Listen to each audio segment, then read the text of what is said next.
ভগবান সূর্য নারায়ণ, আপনার উদয় হওয়ার সময় হয়ে গেছে। সমগ্র সৃষ্টি আপনার প্রতীক্ষা করছে। সবাই আপনার সন্তান।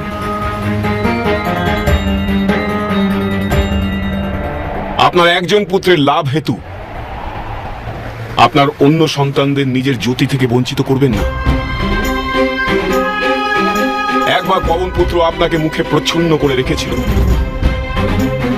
তখন সমগ্র সৃষ্টির বিনাশ করতে যাচ্ছিল।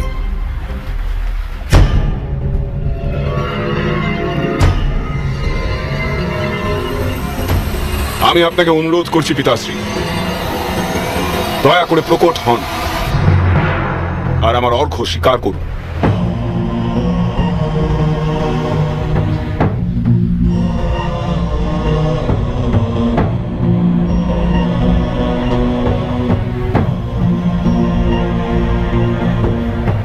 জীবনের দ্বিধা দ্বন্দ্বে নিজের পুত্রকে স্বয়ং সিদ্ধান্ত নিতে দিন পিতাশ্রী। জীবনের কোনো না কোনো মোড়ে এসে প্রতিটি ব্যক্তিকে নিজের পিতার সুরক্ষা থেকে বঞ্চিত হতেই হয়। তখনই তার সামর্থ্যের বাস্তবিক পরীক্ষা হয় পিতাশ্রী। বৃক্ষ নিজের ফল ত্যাগ করে সৃষ্টির নবনির্মাণ হেতু।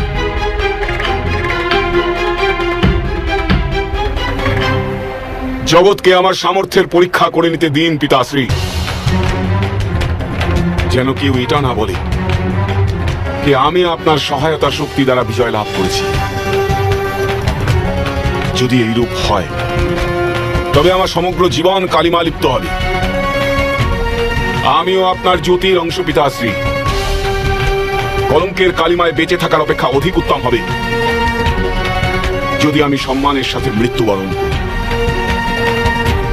আমি আপনাকে অনুরোধ করছি পিতাশ্রী, কৃপা করে প্রকট হন আর আমার অর্ঘ্য স্বীকার করুন।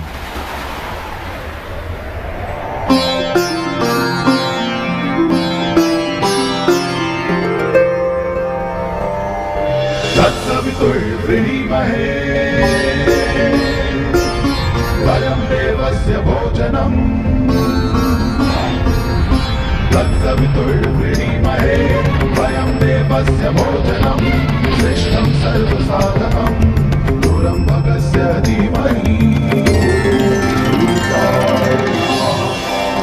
ॐ श्री सवित्रे सूर्यनारायणाय नमः।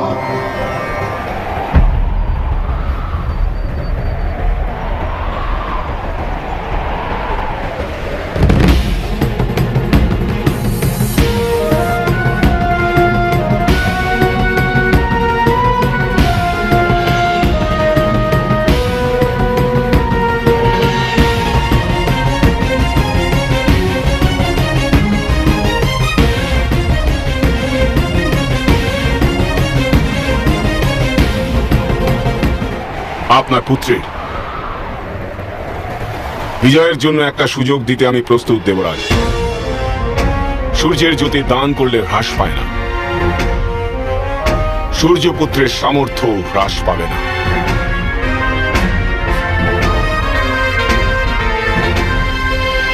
বলুন, কি চাওয়ার ইচ্ছা নিয়ে এসেছেন আপনি?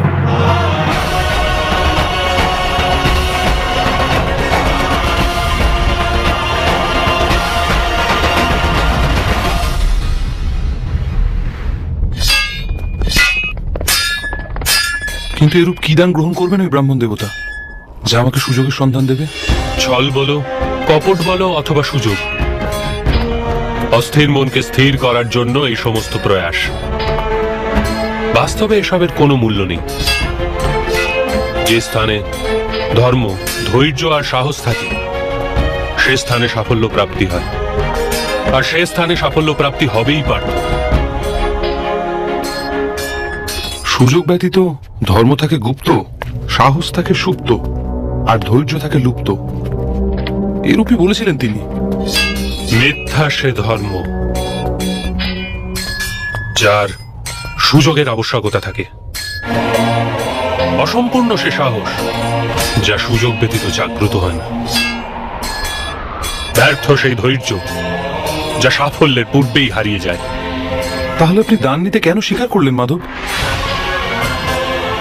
ওনার কথাগুলি যথার্থ ছিল পার্থ। এই ধর্মযুদ্ধে প্রত্যেক যোগদান অতি মূল্যবান।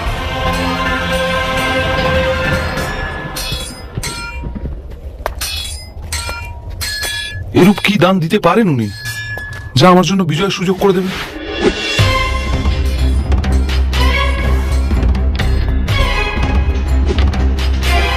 যুদ্ধে শত্রু দুর্বল হয়ে গেলে সেটাকেও সুযোগই বলে পার্থ।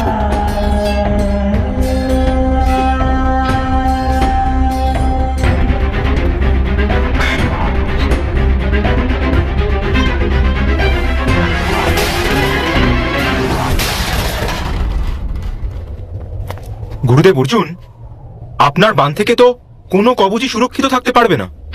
এর জন্য তো দিব্য কবচই আবশ্যক।